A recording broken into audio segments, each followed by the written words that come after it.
for making sure that they're in sync. Darryl? Yeah, I'm down here. Winterbottom just got back in his car. Noxie's got out there. Boys are having a similar trouble here with the pads. Like you said, Neil, I really wonder if the drivers are getting their foot completely off the pedal. The Pistons were sneaking their way back. Now they've got him in. Everything's fine. Well, it tends to be a habit, as you know. Oh, He stalled it.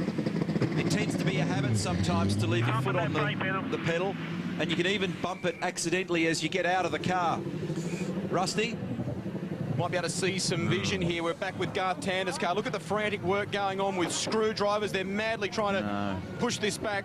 Huge amounts of time being lost here for Garth Tander. What was a fast car and in a very good grid position this morning. Boy, hasn't this gone pear-shaped quickly. Well, that relates to what Neil Crompton was saying before about a hydraulic tap which split the two systems. There's huge hydraulic pressure sitting inside that system. Got it in now, finally. And you try to push it back with screwdrivers. It's a long, painstaking process, and you can see the end result here. They've been there a long time. Yeah, they can't get this wheel on properly. And this is the drama when they brought in the compulsory pad change. It adds another extra element of human. That's the reason it was added. Yep.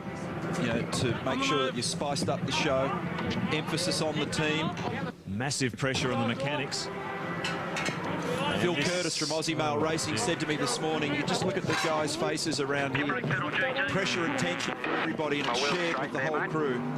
Well, it looks like Jamie Wincup's had a bit of a... Well, remember, this was the he did actually hit the wall, made with the wall at Forest Elbow. They weren't sure whether he hit the wall, but he's glanced at a bit of force by the look of things. Oh, it's just a horror for them, isn't it? Look, they're going to have to replace the whole front spoiler assembly as well, apart from the ugly pad stop. Isn't it amazing here? You can just, this is what happens all the time at Bathurst. You'll have a car that's fast, it's up right on top of the bubble all week, and you get into the race and it all comes unglued. You have to run here all day, mistake-free. Everybody in every department in a race team, including the drivers, mechanics, engineers, everybody. And then you've got to get lucky breaks with garbage on the road and traffic and you name it. And look, it's got to be mistake-free. And there's obviously been an error made up the top. You can't have errors at this racetrack. Such a domino effect too at the front of one of these V8 supercars. All these systems are modularised. They're all packed in very tightly. And once there's damage to the front, it tends to knock on effect through the car with coolers, with all sorts of things behind there. Crunch, smash and bang. It's all part of the Bathurst experience. And you're living it live in your living rooms on your Homer Motorsport Network 10.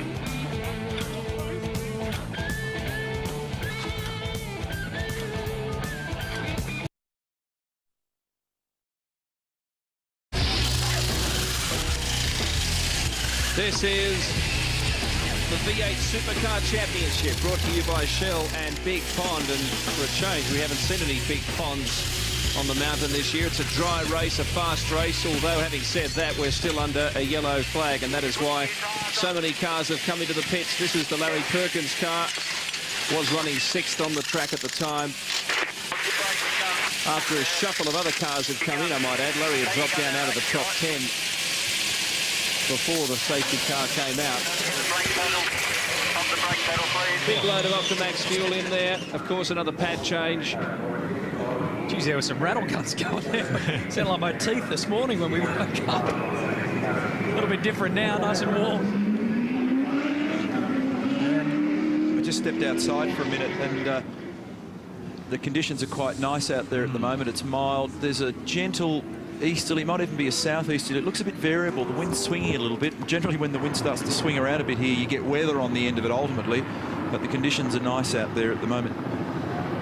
That Kmart car has shown staggering pace throughout the day. It was interesting looking at the way Rick Kelly was able to build that 14-15 second buffer. Ambrose started to attack, but Kelly was easily able to respond. Here's his brother Todd Kelly, currently 2nd on the road, sitting in the queue. One question I get asked a bit from time to time about these cars is, you know, what fuel do they run on? Expecting, often people think you're going to give them an answer, it's some super-duper rocket fuel, but it's actually a premium unleaded. It's Shell Optimax. It's control fuel for the entire field. And you'll need probably a whisker under 600 litres of it to get through this 161-lap race. Here we go. Our 4th restart. Down pit straight. Marcus Ambrose has the position at the moment. Todd Kelly behind him. A few lap cars sitting in the queue there. Tony Longhurst there is in 3rd position. Then it's Seaton in the Cat Ford in 4th. Stephen Johnson, tell you what, that Shell 17 Ford is staying in this battle well and truly. Matthew White in the better electrical car in 6th. Magnussen in 7th. Every time you say that, I think to myself, why does he jump out of the commentary box?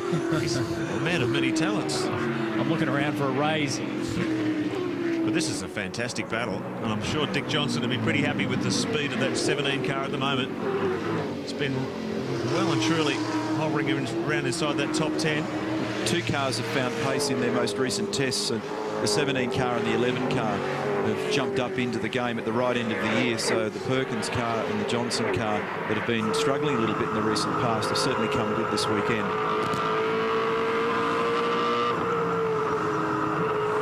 Check in at pit lane, Rusty. Just down here with John Bow. During that safety car period, you were talking over the radio to Brad, trying to talk him around this throttle problem. You didn't get a chance to fix it in the pit stop by the sounds of it. No, I really don't know what I know what the problem is, but I don't know what the cause is. It's when you lift off the throttle, it doesn't come off quickly, so it hangs up. So it runs you into the corners all the time. Occasionally, it sort of sticks, so it's doing 6,500 revs. So I'm never quite sure what it's going to do. So it's very... I mean, it's a few times it nearly dumped into the fence.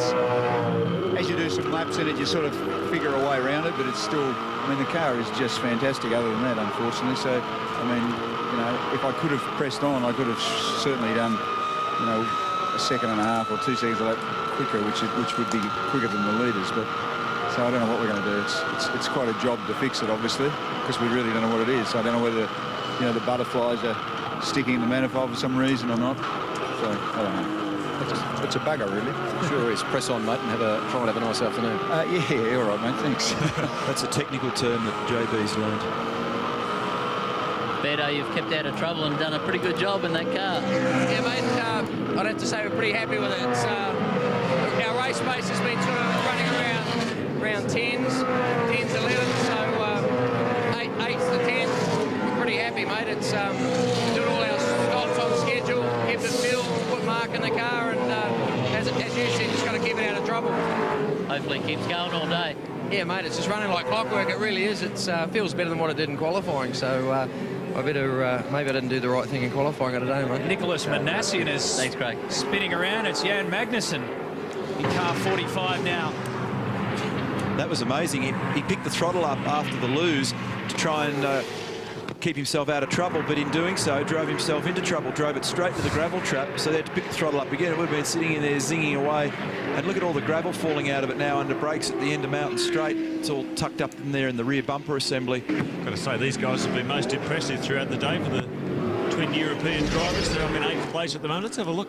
Watch this. He picks the throttle up, which is the standard Euro trait, but then she gets away from him. Whoa, we'll drive her into the sand trap. Hang on. Now All gas. So he shifts about 17 tonne of earth here and then fires it back onto the road. And then promptly, it's like a little dump truck. It takes about another couple of tonne up the top of the mountain and drops it all over the road in the braking zone for turn 2. He's available at all building sites coming near you. Enormously experienced driver, Jan Magnussen. Incredibly diverse career, Formula One.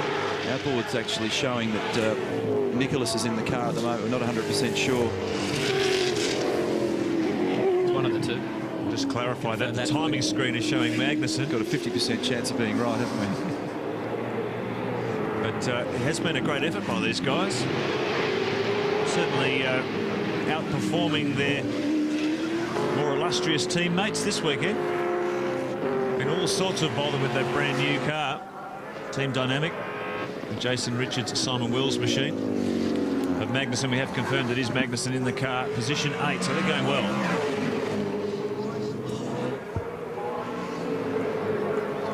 Here's Ambrose, still ticking away as they go through turn 1. I'm going to let him go through for you so you can pick up the margins. There's the 51 car, that's critical, down in 7th at the moment. Brad Jones, 8th. There's the 8 car Dumbrell in 13th position. So this gives you an idea of the physical distance between the cars. Time is one thing, seeing the gap is another. And car 10 there, Mark Larkham, is down in 15th position. Dale Breed and Tony Ricciardello in the Holden Young Lions entry heading up this way where there's The Magnuson Gravel Company been in operation up there on the outside of turn 2. See the red and white striped flag that the flag masters are showing there. That's to warn the drivers there's a slippery substance of some sort on the racing surface and to be careful. And there's been lots of gravel dragged onto the racing line today. And as this race wears on, Neil Crofton, we just see this huge build-up of worn rubber and dirt and garbage off the racing line. And toward the end of the day, as we've seen so many times, you step off that and you're history. Absolute goner. It's a groove that appears in the racetrack. And in the groove, there's a pile of grit because the track continues to rubber up through the day. And you can see it doing it there now in Philly. But get offline. Look at that picture in the bottom right-hand corner of the screen. You see all those little marbles there. And in this particular area of the track, there's gravel off to the side as well. Look at that. It's a very distinctive race line there. And sometimes you find yourself unwittingly in that position where two cars side by side, somebody's got a yield. You're thinking about all the normal manoeuvres and suddenly you've got no grip under the car. One of the things you've got to factor into the way in which you attack this racetrack. So Ambrose and Kelly are locked together like a magnet at the lead of this battle. 2.2 seconds back to Longhurst in third place. And Glenn Seaton in fourth position, 4.79 seconds behind. Johnson and Love fifth, Canto and White is sixth. Murphy and Rick Kelly, they're in seventh. They're the ones to watch. Take a break on the Bob Jane T-Marts 1000. This is your home of motorsport. Thank God you're not doing weather updates. Understand the car 6 is coming in. Glenn Seaton is about to hand over the wheel back to Craig Lowndes, and you can see just how much Greg Murphy has pace on board in car 51. It's bang on target according to our pit smart strategy. Now, Sito's had a shorter stint because he's running a lot more green flag conditions. The car's used more fuel than it did when Craig was out. So Seaton bang on target here. That's because of the safety car interventions in that opening stint early in the race. It was pretty chaotic. Change. Glenn, make sure your driver cooling's out, mate, and don't forget to plug Glenn's Craig radio in. Oh, Cito, that was close, I tell you. See, that this is what they don't understand when they're talking to drivers on the radio. Quack, quack, quack, quack, quack. All that needs to be done earlier on the straight instead of when he's trying to get in the pit lane. Here we go. FPR crew go to work. Front wheels off, brake pad change, Seaton out, Lowndes in. Everything going to plan so far. Look at the amount of things they've got to hook up on the drivers when they change seats. Seat belts, radio, filling her up the Optimax fuel, and they've run the car right down to the bottom of that tank run as well. Seaton out. And everything looking pretty good so far. Just under 30 seconds. Very good stop. Pretty slick. We'll get a pad change away under 30. Radio check, Craig. It was all no fuss, wasn't it? Loud and clear, Dazzy. Loud and clear. Not a lot of chatter, not a lot of screaming and shouting. Mate, thank you. Yeah, that was a good stop. Very well drilled. The drivers were in and done very early. You know, Craig was in and buckled up. Oh, the Bates car, the Noski racing car, looks pretty sick going up Mountain Straight here. That's dumping a ton of oil. Look at that, pouring out underneath. Oh, he's got a flame out there too. That looks like a pretty terminal problem under the bonnet of Noski Motorsport Ford. How is he going to be able to make his way around? Neil Bates bringing it back. It's already patched up. Yike. Race tape all over the front of it, and he's doing his best to stay off the racing line. Everyone holds their breath when there's a car limping around this track dumping oil, because on so many occasions someone will get caught out by it and we have a shunt. Let's have a look at this on the replay, and that's where she's let go. Big trail of smoke. And up the top of the mountain, we've got what looks like the